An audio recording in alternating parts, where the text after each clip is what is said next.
Good evening friends. आज की update कुछ इस प्रकार से। आज हम सबसे पहले शुरुआत करेंगे अपने पड़ोसी देश बांग्लादेश से। बांग्लादेश में सैन्य ताकत बढ़ाने को लेकर छटपटाहट देखी जा रही है। बांग्लादेश की सेना और सरकार के प्रतिनिधियों की चीन और पाकिस्तान से हथियारों के लिए हालिया समय में कई बैठकें हुई हैं। इस कड़ी में सबसे दिलचस्प घटनाक्रम बांग्लादेश की अंतिम सरकार के हेड मोहम्मद यूनुस के चीन दौरे से ठीक पहले हुआ है। यूनुस के बीजिंग जाने से पहले 4 चीनी नागरिकों की बांग्लादेशी सेना के अधिकारियों से मुलाकात हुई है। यह मुलाकात हथियारों का पता लगाने वाले रडार खरीद के लिए थी। इसके अलावा बांग्लादेशी सेना ने पाकिस्तान जाकर पुराने टैंकों को अपग्रेड करने का भी फैसला किया है। बांग्लादेश की सैन्य तैयारियों में तेजी लाने की कोशिशों में कई सवाल उठ रहे हैं। बांग्लादेश को आखिर क्यों जल्दबाजी में अपनी सैन्य ताकत बढ़ाने की जरूरत महसूस हो रही है? नॉर्थ ईस्ट रिपोर्ट के मुताबिक 26 मार्च को मोहम्मद यूनुस के चीन जाने से 5 दिन पहले DGFI directorate general of forces intelligence ने 4 चीनी नागरिकों को सुरक्षा मंजूरी दी थी। इससे उन्हें बांग्लादेशी सेना के अधिकारियों के साथ हथियार खोजने वाले रडार खरीदने की योजनाओं पर मीटिंग करने की अनुमति मिल गई। ये चीनी नागरिक फैनचोंग, जियोक्याओ, लिू झेवई और लॉन्ग यून है। अफसरों से मिलने वाले चीनी कौन है? बांग्लादेश के सैन्य अफसरों से मिलने वाले चीनी नागरिकों का पेशेवर बैकग्राउंड स्पष्ट नहीं है। माना जा रहा है कि ये लोग चीन north industries group corporation limited या नॉरिनको का प्रतिनिधित्व कर रहे थे। यह मीटिंग ढाका कैंट में बांग्लादेश सेना के मल्टीपर्पज़ कॉम्प्लेक्स में हुई। दस्तावेजों से पता चलता है कि मीटिंग का उद्देश्य हथियार का पता लगाने वाले रडार सिस्टम मॉडल SLC-2 के बारे में चर्चा करना था। ढाका में चीनियों के साथ मीटिंग में से एक महीना पहले 25 फरवरी को बांग्लादेश सेना मुख्यालय ने पाकिस्तान के टैक्सीला में 7 बांग्लादेशी सेना के अधिकारियों के दौरे से संबंधित ऑफिस ऑर्डर भेजा था। यह मार्गला हैवी इंडस्ट्रीज लिमिटेड में 98 युद्धक टैंकों को अपग्रेड करने के संबंध में है।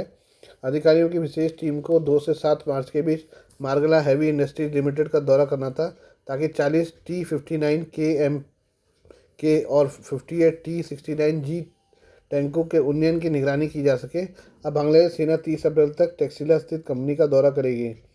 नए टैंक खरीदेगी Bangladesh army. North east news का कुछ दस्तावेज से पता चला कि बांग्लादेश सेना को ढाका स्थित पाकिस्तान उच्चायोग के रक्षा विंग ने टैक्सीला की यात्रा करने के लिए आमंत्रित किया था। इसके बाद ब्रिगेडियर जनरल खैरल इस्लाम के नेतृत्व में 7 सदस्यीय बांग्लादेशी सेना की टीम ने वास्तव में मार्गला हैवी इंडस्ट्रीज लिमिटेड के टैक्सीला परिसर का दौरा किया। दस्तावेजों से नए टैंकों की खरीद का भी संकेत मिलता है। हालांकि कहा गया कि 2 टैंक का अपग्रेडेशन उनकी आधुनिकीकरण और युद्ध तत्परता को बहुत सक्षम करेगा। बांग्लादेश सेना का बख्तरबंद संपत्तियों को अपग्रेड करने का निर्णय इस साल जनवरी में लेफ्टिनेंट जनरल कामरून हसन की रावलपिंडी की 5 दिवसीय आधिकारिक यात्रा के बाद आया। इसके बाद उसी महीने एक मेजर जनरल के नेतृत्व में 3 सदस्यीय ISI टीम ने बांग्लादेश का दौरा किया था। ये अब हम बात करें खालिस्तानी आतंकवादी हरप्रीत सिंह के बारे में।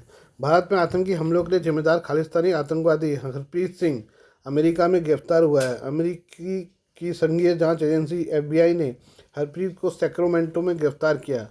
FBI ने इस बारे में जानकारी देते हुए बताया कि उससे भारत में लीगल अटैचे कार्यालय के एजेंटों ने सूचना दी थी कि हरप्रीत सिंह पंजाब भारत में कई आतंकी हमलों के सिलसिले में वांछित था।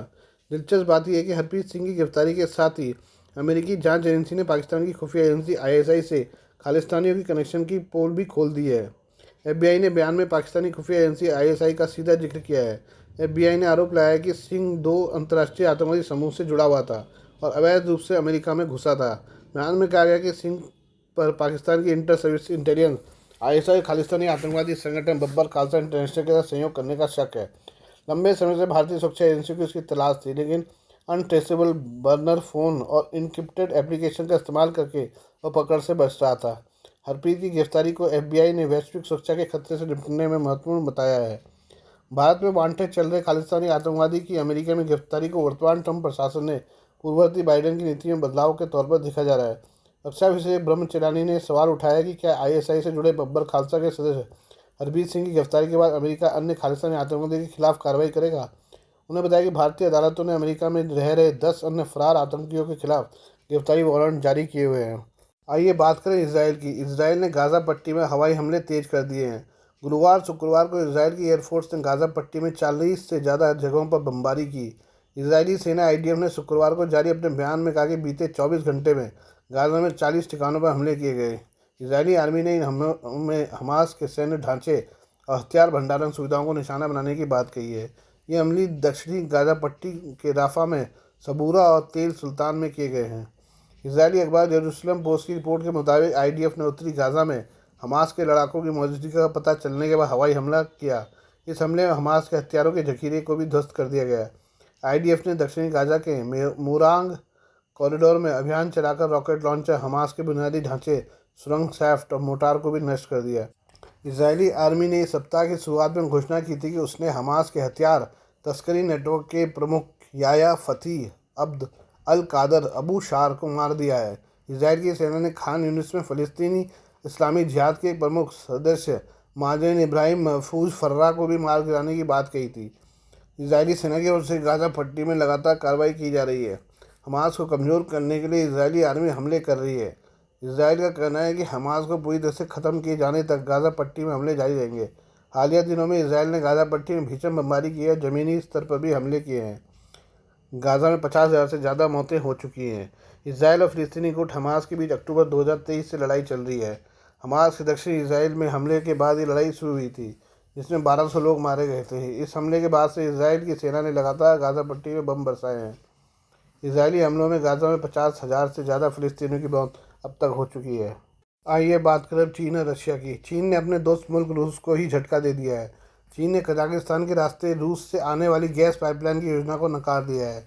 इससे रूस की ऊर्जा कंपनी गज़प्रोम की आर्थिक परेशानियां बढ़ गई हैं। लंबे समय से रूस की विदेश नीति का अहम हिस्सा रही गज़प्रोम आर्थिक कारणों से पहले ही कई प्रोजेक्ट बंद करने को मजबूर हैं। ऐसे में चीन की ओर से गज़प्रोम का प्रोजेक्ट रोकना उसके लिए मुश्किल बढ़ा देगा। साथ ही पुतिन को भी इस संकट से पार पाने का तरीका ढूंढना होगा। यूरोप में बाजार खोने के बाद रूस की गज़प्रोम चीन को गैस बेचना चाहती थी। कंपनी ने कजाकिस्तान के पाइपलाइन नेटवर्क से चीन को 35 अरब क्यूबिक मीटर गैस बेचने का प्रस्ताव रखा था, लेकिन चीन के रूस में राजदूत झांग हनहुई ने इस प्रपोजल को नामंजूर कर दिया। झांग ने कहा कि कजाकिस्तान के रास्ते और गैस भेजना मुमकिन नहीं है। वहाँ पहले से ही पाइपलाइन है और भरी हुई है। इस रास्ते से ज़्यादा गैस भेजनी है तो नई पाइपलाइन बनानी होगी, जो बहुत महंगी है। रूस में चीन के राजदूत झांग ने कहा कि उनके देश को गैस भेजने के लिए power of Siberia 2 PS2 root बेहतर विकल्प है। PS2 पाइपलाइन से 50 BCM गैस भेजी जा सकती है। इसका काम पिछले साल शुरू होना था, लेकिन फंड और राजनीतिक कारणों से इसमें देरी हो रही है। रूस और गज़प्रोम के पास नई पाइपलाइन बनाने के लिए बजट नहीं है। ऐसे में यह रूस के ऊर्जा उद्योग का संकट बढ़ गया है।